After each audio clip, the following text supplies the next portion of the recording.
I want to talk to you about the Democrats in a moment, but I just have to also bring up this disturbing trend that we are seeing among some in the far left, and it's that people, particularly in the far left, are supporting violence. We saw this play out last year when Donald Trump was nearly shot dead on stage in Butler. People on the left were in tears that he wasn't killed on live television. There are people who truly believe that Luigi Mangione is a hero for allegedly killing Brian Thompson, the CEO of United Healthcare. And we've seen people setting Teslas on fire and openly calling for figures like Donald Trump and Elon Musk to be killed.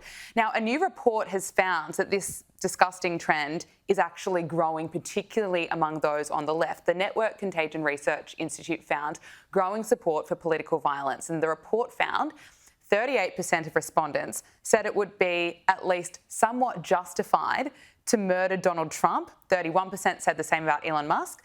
But looking at only left-leaning respondents, the justification for killing Donald Trump rose to 55% and Elon Musk to 48%. You know, it's just, you can't even fathom how you get those figures. But it seems it is becoming normalised. And just take a look at this. Beheaded Donald Trump. Are you calling for his death? I am, yes. I believe it's time that the people straight cut his head off. Sign says, if you want to know how fascism ends, ask Benito Mussolini. And they hung him, right? Yep, they hung him by his feet from a lamppost. That's exactly what every fascist deserves. The only good fascist is a dead fascist. Now, are you calling for that to happen to our president right now? I believe that the minute that Donald Trump decided to start ignoring judicial orders, he gave up the right to be the rightful president of the United States. He's an enemy of the nation, and yes, I'd like to see him hung by his feet by a lamppost. But you wouldn't necessarily call for violence, would you? Are you supporting violence? I think there's the people in power, that's all they're going to listen to at this point. I feel like we've done the rallies, we've done all these things, and they don't listen, and that was something that finally got people to listen. You know, watching that goes exactly to your point that you can't speak for all Americans when you hear from people like that. But it is so disturbing, it is so sick, so effed up.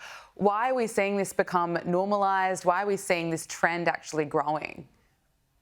Well, I do think that was being very much hyped in the media because all of these rallies, actually, if you go to them, two things. One, it's being hyped, and two, very interesting. So many of the signs look similar, and there's so many backpacks that are very similar. And then I've seen actually networks on the right interviewing some of these people, like, what exactly do you mean by a fascist? And they've got no idea.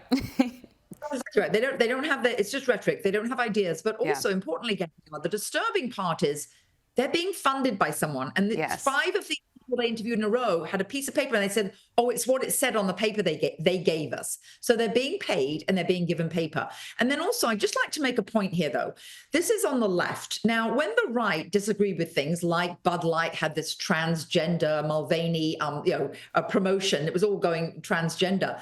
What did the right do? The right boycotted Bud Light. You didn't see the right burning down Bud Light factories or burning Bud Light in the shop stores. It was just a boycott. Everybody has their right to protest, so just boycott if you don't like it. And last but not least, Gabriella, something that's rather actually idiotic and pathetic, if you ask me, is this burning of Teslas. First of all, very few people would have probably bought a Tesla. Right, there were probably people on the left that bought them, and secondly, if they're burning them, that's bad for the environment, and they're all leftists. Well, you know, that's just hypocrisy, isn't it? But that's nothing new from the left, and disgusting to just see those kind of comments. It's still shocking, even though it shouldn't be, because we've seen this kind of support for violence for such a long time now. But it still disturbs me every time I see people openly calling for it. But I want to talk about the Democratic Party. According to CNN, they have found fresh life in Bernie Sanders. I'm not even kidding. This is the headline. Bernie Sanders' message of resistance finds fresh life as Democratic Party searches for direction.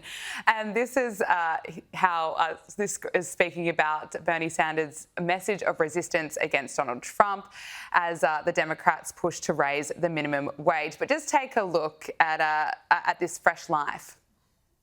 We are. So we tell them. So we tell them. We are the union. We are the union. All right. Oh, Hilary, are you impressed? Are you worried? What do you make of it?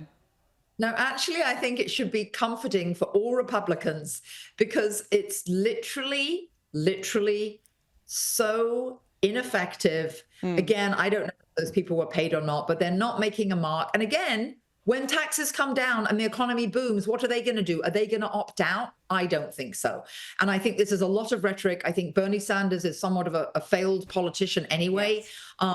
So I think this is CNN really grabbing at straws. And the only reason, Gabriella, I can think of a logic why they're sort of pumping this up is that he's a recognized name, and that's all they're doing. Yeah. The polls